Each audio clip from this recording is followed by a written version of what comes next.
What scares me more? The big hairy spiders or the coronavirus? If you'd asked me 4 weeks ago, it would be the big hairy spiders. Now, if you think this video is going to trigger you, you might want to stop watching. If you don't know, we are travelling to Australia in 2 weeks. 2 weeks today. Supposed to be.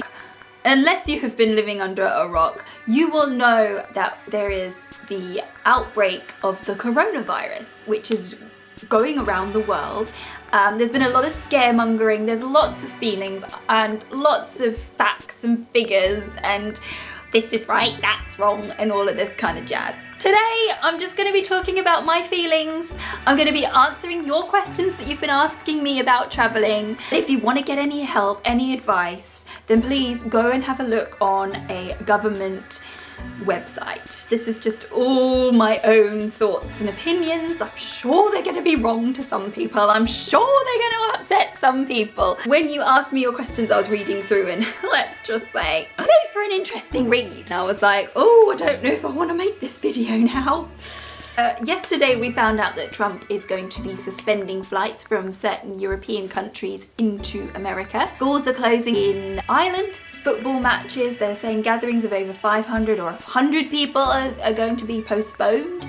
So yeah, this is really something to be taken seriously. Now, I know some people are like, oh, it's only a cold.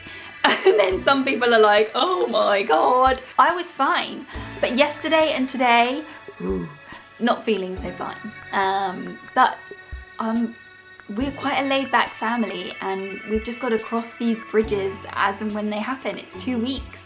We don't know what's going to happen. We were on the phone to our family in Australia today and they were saying that they're thinking of possibly closing some attractions in Sydney.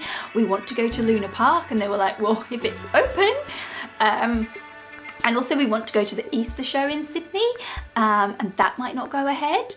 So even if we do get to go to Australia, I think our holiday is going to be quite impacted upon. Let's answer some of your questions. I think the biggest one that people were asking me were about push rims on your wheelchair and how you're going to keep clean and as possible, because the number one advice from the government is to wash your hands and, you know, be as clean and vigilant as you can. In my pick pack I have hand gel. I know what you're commenting. Yes, I can hear you. I can hear you typing away. Oh, they only kill bacteria and it's a virus. I know, but let's keep as clean as possible. And I have got anti-back wipes. When I get onto the plane, my plan is to wipe down all of the armrests, the tray, the stowaway table, as much as possible. My plan is to touch as little things in the toilet as possible.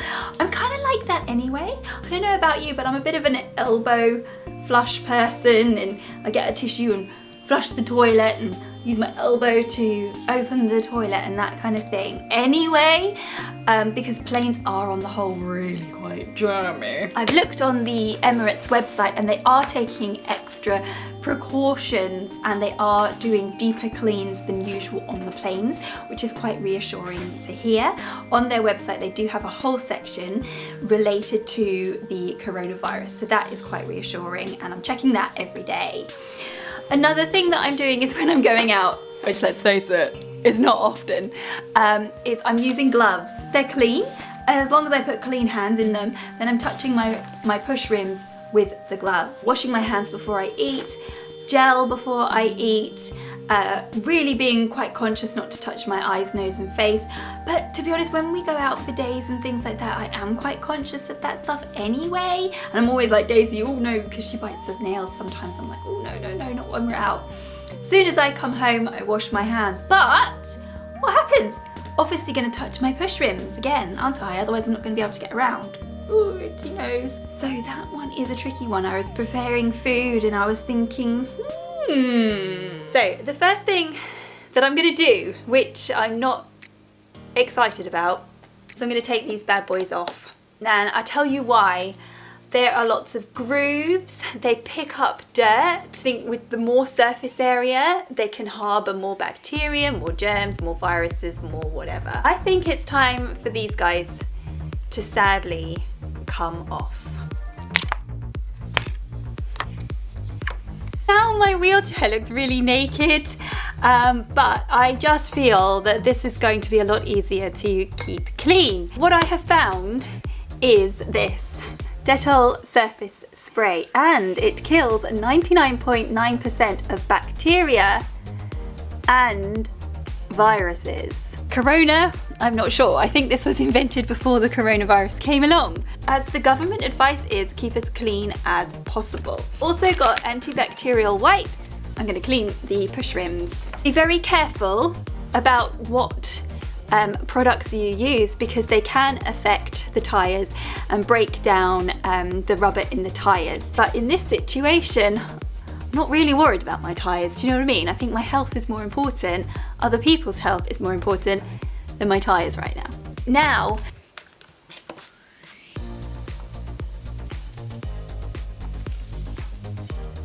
something else you might want to do is wear gloves. You might want to wear surgical gloves, you might just want to wear winter gloves. Now, I don't know how well they are going to be at protecting you from the virus, but it's quite good to have gloves on because it reminds you not to touch your face. You think, I've got my gloves on, don't touch my face. Another thing that isn't quite important, along with hand washing, is nails. Can you see my nails are starting to get a little bit long? And I don't like them because they do actually break, you know, when we're using our wheelchair. So I never really have long nails. But what I'm gonna do is I'm gonna cut these nails down and keep them as short as possible. That way, any nasties under your nails that could then potentially infect you and others around you.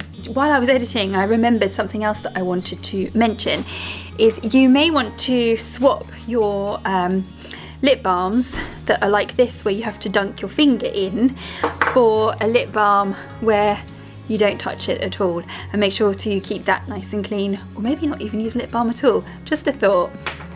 So the next biggest question that people were asking me is, am I at risk? Am I classed as the at-risk category? And to be honest with you, I don't really think I am. Obviously, I've got my spinal cord injury. However, if I was to get it, then I could potentially pass it over to someone who is in the at-risk category. So just because you're not in the at-risk category, I don't think that gives us sort of like a reason to feel more relaxed and be like, yeah, whatever, I'll just get it and get over it. Because we don't want to pass it over to someone who is in that category. So I'm very, very mindful of that. Also, my sister, she is in the at-risk category. She's type 1 diabetic. She's pretty much 9 months pregnant and about to give birth. Her husband as well is in the at-risk category. So it would be catastrophic if I was to get it and just pass it over to them. So I'm very, very mindful of that. Someone asked how I am packing and preparing. Am I going to take anything with me? I have got antibacterial wipes that I'm going to be taking. I'm going to be taking some surface wipes. I have to see what the toilet roll situation is like. I have to ask my brother-in-law whether they want us to bring some with us. I don't know. I have heard it's gone a bit crazy. The shelves are empty in Tesco. It is a bit mad. So another popular question was about our travel insurance, and thank the Lord that I did get travel insurance.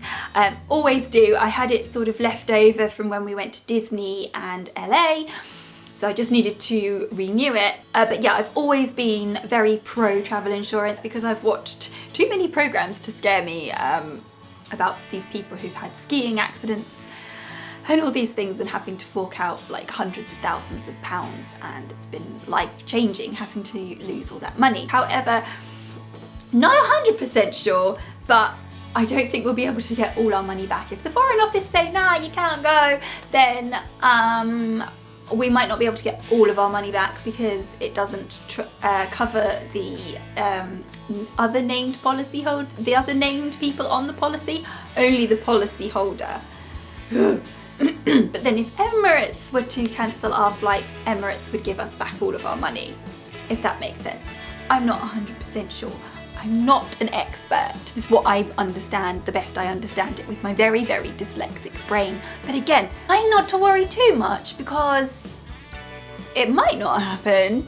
And also, we need to cross that bridge when we get to it. Am I scared? Yes, the things that would scare me the most is getting, like, having to be put into quarantine. Like, those poor people that were left on a cruise ship for weeks on end, kept in a quarantine centre. That scares me because we don't know how equipped they are for people with disabilities. You don't know how you're treated. Don't know what the food's like or anything. I mean, is there a spa? I very much doubt it. These are jokes, people. These are jokes. That scares me, especially if we got to Dubai and I'm in sort of like a very culturally different country and anything was to happen there. I think if it was in Australia, not so bad because we speak the language. And getting back from the UK, not so bad because we speak the language. But the quarantine thing, that scares me quite a lot. So that's how I'm kind of feeling. I am feeling like it's quite serious now and our holiday might not go ahead. First case of coronavirus was on the 31st of December. We booked our flights to Australia in September. There was absolutely no mention of corona. We didn't even know what coronavirus was back then. So it's not like I booked these flights 3-4 weeks ago and just thought, yeah, you know. And this is also, it's a really special occasion. We're going over to Australia to see Sean's family that he hasn't seen for years. And it's really important for Sean to see his family, as I'm sure you would feel the same about seeing your family. It's not a decision that we've taken lightly. As long as the flights are going ahead and the Foreign Office say it's okay and we're not being quarantined and I'm not sick or Sean or Daisy aren't sick, then we will go ahead with our trip. But who knows? Watch this space. Thank you for all your lovely messages and wishing me well on the trip. I'm really excited for it too because I've got loads of videos planned for you. As you know, I've been chatting about it quite a lot. So I do hope it goes ahead. I've got loads of things planned and loads of videos planned. So hopefully it will calm down and things will get easier. I hope that everyone keeps well and safe. Remember, lots of hand washing. And I look forward to seeing you in my next video. Stay well, stay safe. Bye. Morning, folks. So it's the 15th of March today and we have woken up to a load of text messages on Sean's phone from his family saying that as of midnight last night, Australia are advising all people who arrive into the country to self-isolate for 14 days. And the length of our holiday is 14 days. So it's looking even more unlikely that we're going to be going to Australia.